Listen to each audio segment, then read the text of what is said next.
Baik, bismillahirrahmanirrahim. Assalamualaikum warahmatullahi wabarakatuh. Salam sejahtera untuk kita semua.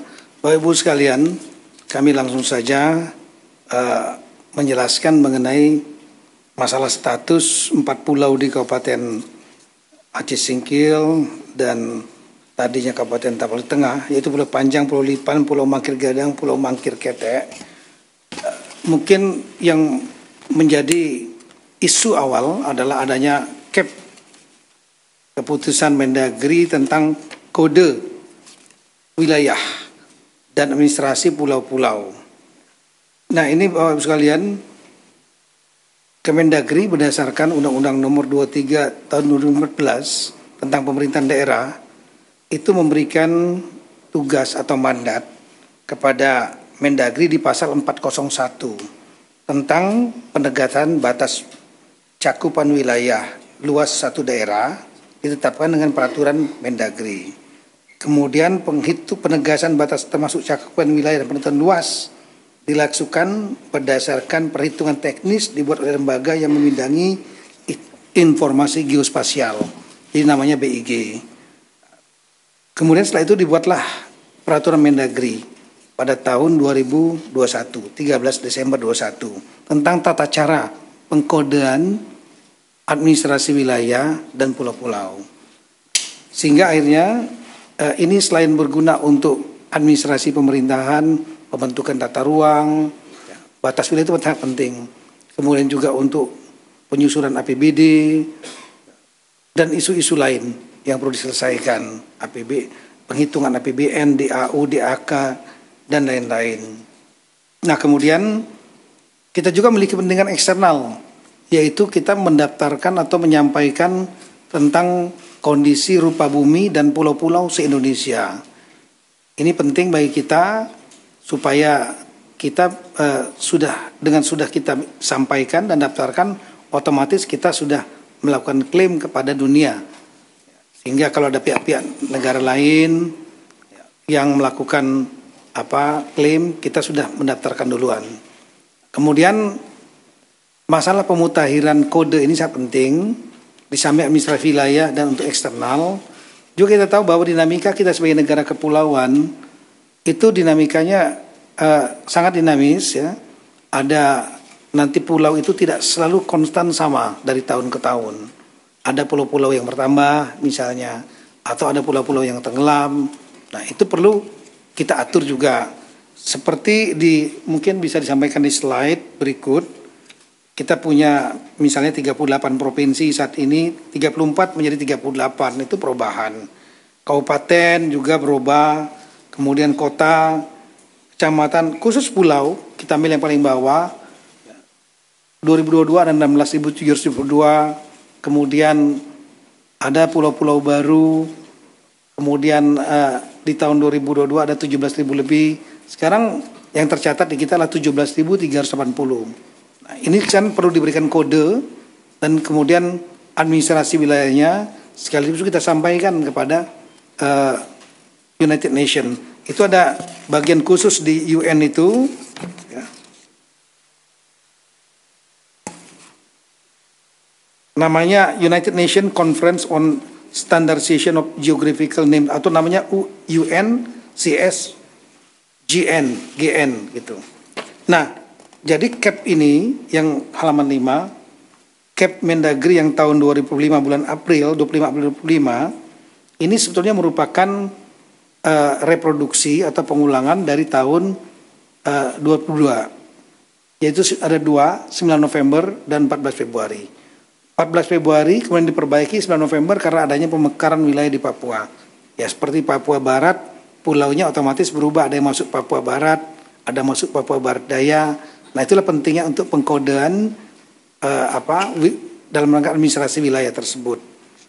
Nah, kita kembali kepada CAP nomor, saya ulangi lagi yang langsung saja yang 25 April yang dipermasalahkan di tahun 25. Itu isinya bukan hanya 4 pulau yang ada di Aceh Singkil tadi ya, 4 pulau itu. Tapi ini seluruh Indonesia yang jumlahnya 17.000 lebih.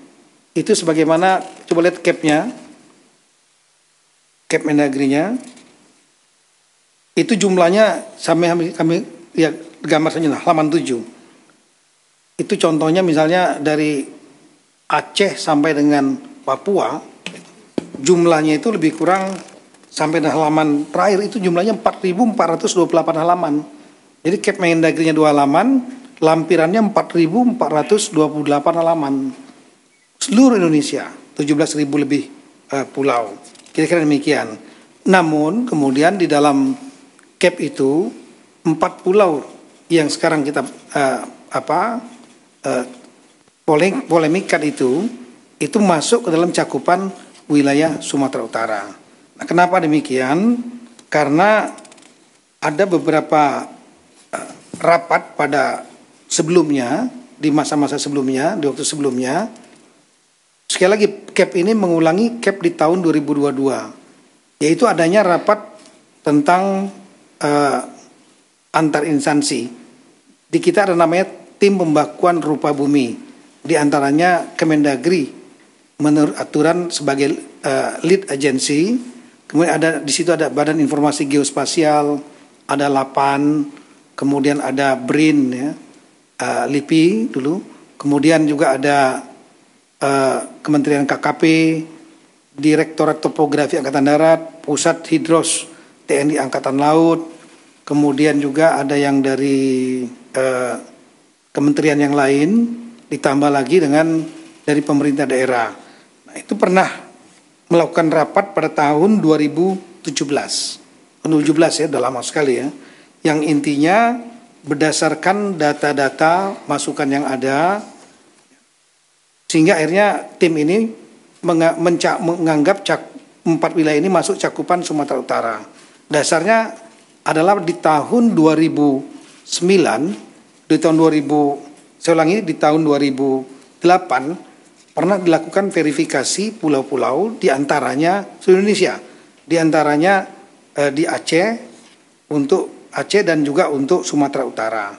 Dan di tahun 2008, saya ulangi, di tahun 2008 itu Sumatera 4 pulau ini tidak masuk dalam cakupan wilayah provinsi daerah istimewa Aceh, tidak dimasukkan. Ada namanya, tapi koordinatnya ada di gugusan Pulau Banyak. Kalau mungkin bisa digambarkan, ya ini dia. Jadi kita lihat bahwa ini kelihatannya, oh ya. Kita lihat di dalam peta ini saja. Kalau di sini kan nggak ada di belakang. Di tahun 2008 dan di tahun 2009 itu Gubernur Aceh itu tidak memasukkan 4 pulau yang ada sekarang kita permasalahkan, itu tidak masuk dalam kabupaten provinsi Aceh, tapi adanya di gugusan Pulau Banyak yang lebih kurang 70 km dari 4 pulau yang ada sekarang ini. Nah, sementara surat dari Gubernur Aceh Durun Sumut itu memasukkan ke dalam 4 ini masuk dalam tahapan di tengah. Ini suratnya ada. Ini 28 ya, dan 2009. Nah, kemudian di tahun 2009 juga pernah, saya ulangi, di tahun 2017 pernah kemudian dari provinsi Aceh, ya, saya ulangi, pemerintah daerah Aceh mengirimkan surat keberatan dan memasuk untuk 4 pulau ini masuk ke pemerintah provinsi Aceh, Kabupaten Singkil, tapi tanpa koordinat. Koordinatnya salah gitu. Nah, dengan dasar itulah kemudian di tahun 2017 itu dia dimasukkan dalam cakupan Sumatera Utara. Di tahun 2022 ketika diterbitkan Cap Mendagri yang pertama, ya, Badan Informasi Geospasial pun masuk dalam cakupan Tapang di Tengah. Berdasarkan tadi surat 2 tadi, Gubernur Sumatera Utara dan Gubernur Sumut. Meskipun ada beberapa koreksi, tapi memang data pendukungnya tidak kuat. Artinya fotokopi dan lain-lain. Nah, di tahun 2022 ini dengan adanya Cap Mendagri tentang pemasukan wilayah pencakupan wilayah 4 pulau ini ke dalam Tapang Tengah. Waktu itu Gubernurnya Aceh Pak Nova ya, sebenarnya Gubernur Sumatera Utara Pak Edi Rahmayadi. Keberatan dengan menunjukkan data historis dan juga dokumen-dokumen. Salah satu dokumen yang sangat penting adalah dokumen tentang kesepakatan antara Gubernur Aceh saat itu Pak, ya ini dia. Saya ulangi, surat Gubernur Aceh, ini keberatannya 2022. Yang diberikan adalah surat, salah satunya dokumen surat kesepakatan dua gubernur di tahun 1992 yang disaksikan oleh Menteri saat itu Pak Rudini. Ini suratnya. Ditandatangani Bapak Gubernur Aceh saat itu Pak Ibrahim Hasan. Sementara dari Sumatera Utara Pak Raja Inal Siregar. Nah ini dokumen fakta. Ya, kesepakatan bersama 1992. Yang intinya untuk batas wilayah di poin nomor 3, batas wilayah untuk Tapanuli Tengah dan Aceh, itu Provinsi Aceh dengan Tapanuli Tengah. Saat itu Aceh belum singkil, belum mekar nih. Itu mengacu kepada Statblad nomor 604 1998 dan peta topografi TNI AD 1978. Inilah petanya. Nah, dengan adanya peta ini tentu kita mempertimbangkan kemungkinan 4 pulau ini masuk ke Aceh. Namun saat itu dokumennya hanya dokumen fotokopi. Kita tahu dalam sistem pembuktian dokumen fotokopi mudah sekali nanti kalau seandainya ada masalah hukum untuk dipatahkan. Oleh karena itu, kesepakatan di tahun 2022 setelah adanya data baru ini, semua pihak, Sumut, Aceh, Kemendagri dan juga dari pemerintah pusat yang lain yang termasuk dalam tim pembahasan Sukabumi sama-sama mencari dokumen ini karena dokumen ini bagi kita kritikal, penting. Itu berupa kesepakatan dua gubernur yang disaksikan pemerintah pusat yang diwakili oleh Menteri Dalam Negeri Bapak Rudini. Tapi sampai dengan tahun 2004 sampai dengan bulan April 2025 surat aslinya itu tidak ketemu. Nah, sehingga dengan demikian kita berusaha terus mencari. Oleh karena itu pada bulan April 2025 cakupannya masih tetap dalam cakupan Sumatera Utara. Sambil kita mencari. Dan alhamdulillah saya memerintahkan jajaran Kemendagri sedapat mungkin mencari surat itu karena logika kita kalau ditandatangani oleh 2 dan disaksikan oleh 1 harusnya 3-3-nya ada pertinggalnya arsipnya. Kita berpikir tahun 92 ini 33 tahun yang lalu Sumatera Utara tidak menemukan, Sumatera Aceh juga tidak menemukan aslinya. Kami juga tidak menemukan aslinya, namun setelah saya perintahkan untuk bongkar apapun juga dokumen yang berkaitan dengan status 4 pulau ini agar dicari.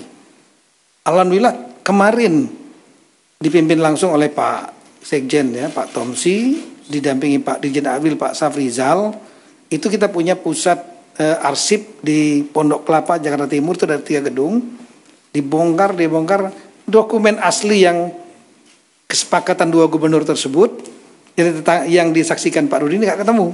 Tapi yang ketemu adalah keputusan kalau bisa ditampilkan.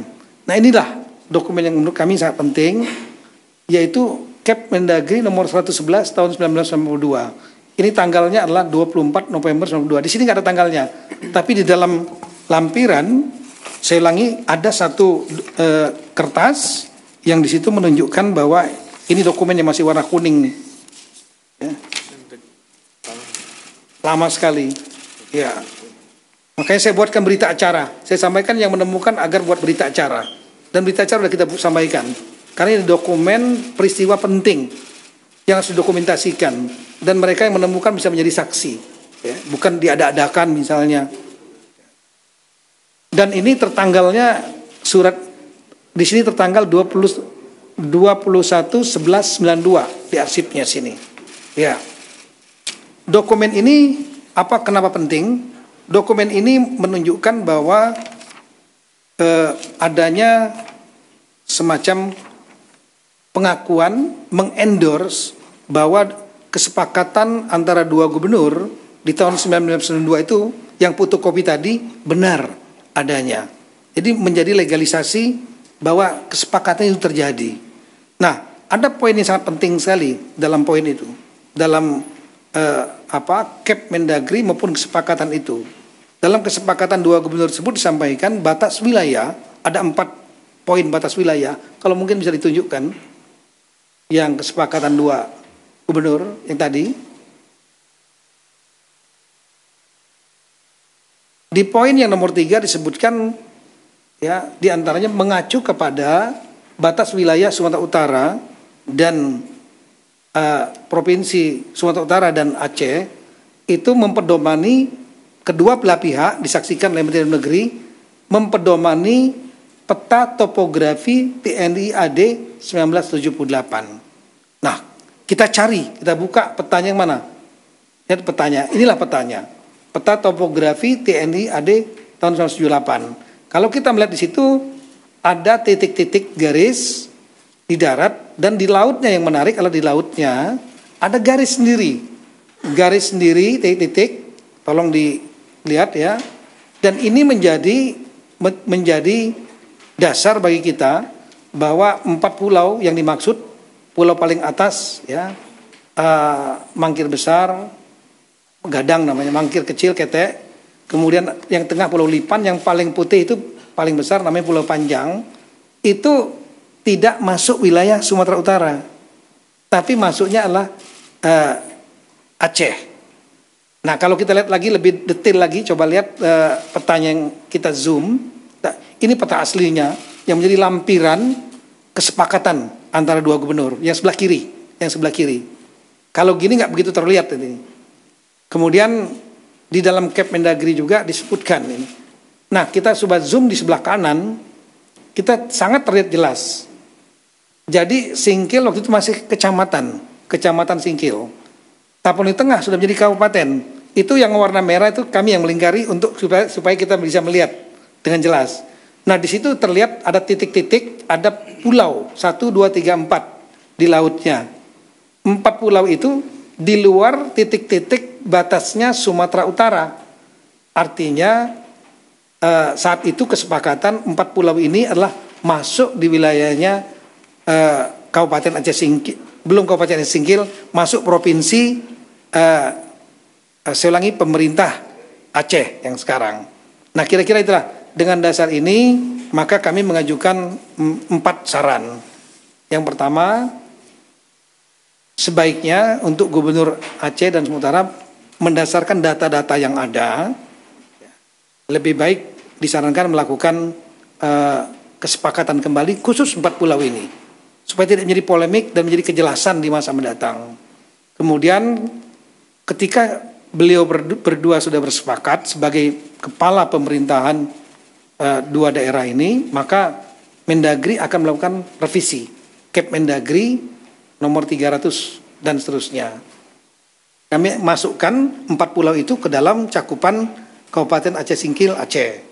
Yang ketiga, kami menyarankan nanti BIG agar melakukan revisi Gaseter Republik Indonesia. Gaseter itu yang berisi tentang pulau-pulau, di mana cakupan 4 pulau ini masuk ke dalam administrasi Kabupaten Aceh Singkil, Aceh. Yang terakhir nanti BIG, Badan Informasi Geososial dan Kemendagri menyampaikan perubahan ini kepada United Nations Conference on Standardization of Geographical Name atau UNCSGN, sehingga dengan demikian menjadi posisi yang sudah legal dan kuat bahwa 4 pulau ini secara hukum dengan dokumen-dokumen yang ada, ditambah dengan juga memang ada tambahan-tambahan historis, ada keberadaan jejak-jejak dari warga Aceh Singkil, lain-lain di sana, itu menjadi petunjuk dan pendukung. Tapi yang paling utama adalah dokumen ini. Itulah kira-kira apa yang kami sampaikan. Dan alhamdulillah tadi Bapak Presiden juga sudah memberikan arahan melalui Zoom meeting beliau, dan kemudian disaksikan oleh Bapak Presiden, Bapak Gubernur Aceh dan Bapak Gubernur Sumatera Utara juga sudah menandatangani kesepakatan tersebut. Kalau boleh bisa ditampilkan, disaksikan oleh Menseknek dan Mensekap. Jadi saya kira posisinya sudah sangat clear. Nah inilah kesepakatan yang tadi sudah ditandatangani. Ya ini sama saja dengan merevisi kesepakatan 1992. Saksinya ditambah lagi bukan hanya Mendagri tapi Menseknek. Tapi lebih spesifik yaitu mengenai masalah 4 pulau. Kami kira demikian yang kami sampaikan. Terima kasih banyak. Assalamualaikum warahmatullahi wabarakatuh.